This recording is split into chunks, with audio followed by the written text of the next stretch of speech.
नमस्कार दोस्तों, स्वागत है आपका रामायण के नेक्स्ट एपिसोड में।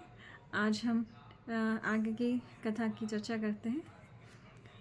अथ मंत्रियों को विदा करने के पश्चात महाराज दशरथ के अनंतपुर में प्रवेश करके सुमंत्र को आज्ञा दी गई कि श्री राम को पुनः यहाँ ले आओ। सुमंत्र महाराज की आज्ञा को शिरोधार कर श्री राम को पुनः लाने के लिए शीघ्र राम के भवन में गए। जब द्वारपालों ने सूत के पुनः आने की सूचना दी, तब श्री राम सारथी के पुनरागमन की बात सुनकर शंकित हुए।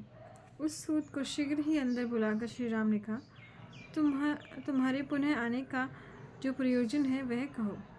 सुमंत्र ने कहा, महाराज आपसे मिलना चाहते हैं और है आप जैसा उचित समझे करे, जाने या न जाने में आप स्वतंत्र हैं। सारथी के वचनों को सुनकर श्री राम शीघ्रता पूर्वक महाराज से मिलने के लिए राजभवन में गए। श्री राम का आगमन सुन उत्तम एवं प्रिय वार्ता करने के इच्छुक महाराज दशरथ उन्हें अपने निजी गृह में ले गए।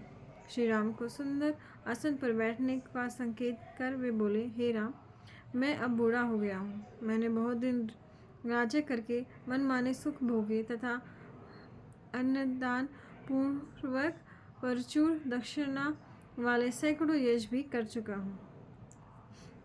तुम्हारे अभिषेक के अतिरिक्त मुझे और कोई कार्य करना शेष नहीं है, अतः अब मैं तुमसे जो कहूँ वैसा करो।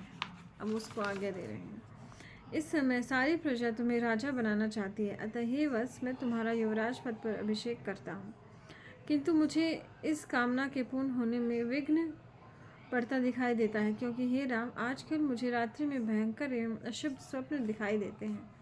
स्वप्न में मुझे आकाश में भीषण शब्द के साथ उल्कापात होते दिखाई देते हैं। इस प्रकार के निमित्तों के उपस्थित होने पर प्राय राजा की मृत्यु हो जाती है अथवा उस पर कोई भारी विपत्ति आती है। अब जो उसको सपने आ रहे हैं वो बता रहे हैं कि शायद मैं मरने वाला हूँ। अतः हे राघव, जब तक मेरा चित्त ठीक है, मैं होश हवाश में हूँ, तभी तक अपना अभिषेक करा लो, क्योंकि मनुष्य की मति का कुछ भरोसा नहीं है। तो वो अभी राज्य अभिषेक में जल्दी कर रहे हैं। हे शत्रुनाशक, कल पुष्य नक्षत्र में तुम अपना अभिषेक करा लो। मेरा मन मुझे शीघ्रता करने के लिए प्रेरित कर रहा है, अतः कल ही तुम्हारा अभिषेक हो जाए। अतः आज से ही तुम से पत्निक नियमानुसार व्रत उपवास करके पत्थर की चौकी पर कुशा बिछाकर शयन करना। अब राज्याभिषेक के लिए वो रेडी हो रहे हैं, तो वो व्रत करेंगे। तुम्हारे मित्र सावधान होकर चारों ओर से तुम्हारी रक्षा करें, क्योंकि इस प्रकार के कार्यों में अनेक विघ्नों की संभावना होती है। जब तक भरत अपने मामा के घर है, तभी तक तुम्हारे राज्याभिषेक का उपयुक्त समय है, ऐसा मेरा मत है। यद्यपि तुम्हारे भाई सज्जन हैं, बड़े भाई के कथानुसार चलने वाले हैं, धर्मात्मा, दयालु और जितेंद्रिय हैं, परंतु मनुष्यों का मन चंचल होता है और धार्मिक एवं साधु पुरुषों का मन भी चैलमान हो जाता है। हे वत्स, कल को होने वाले अपने अभिषेक का स्मरण रखो। अब अपने घर को जाओ। पिता की आज्ञा या पिता का अभिवादन कर राम अपने घर चले गए। राजा दशरथ द्वारा अभिषेक की आज्ञा के अनंतर श्री राम अपने भवन में गए। फिर वहां से वे तुरंत अपनी माता के भवन में चले गए।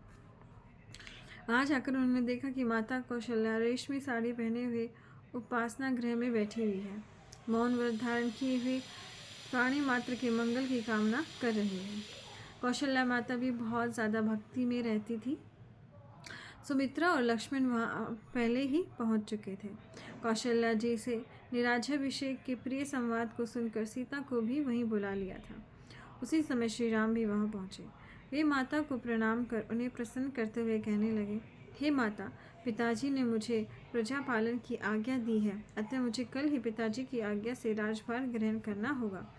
यह सुनकर चिरकाल से राम राज्याभिषेक की प्रतीक्षा करने वाली कौशल्या नेत्रों में आनंद के आंसू भर श्री राम से बोली, हे राम, तुम चिरंजीवी हो, तेरे शत्रुओं का नाश हो।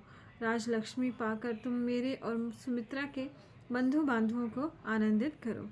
माता जी की ये बातें सुन श्री राम विनीत भाव से हाथ जोड़कर बैठे हुए अपने लघु भ्राता लक्ष्मण की ओर देखकर मुस्कुराते हुए बोले, हे लक्ष्मण, तुम मेरे साथ इस पृथ्वी का शासन करो।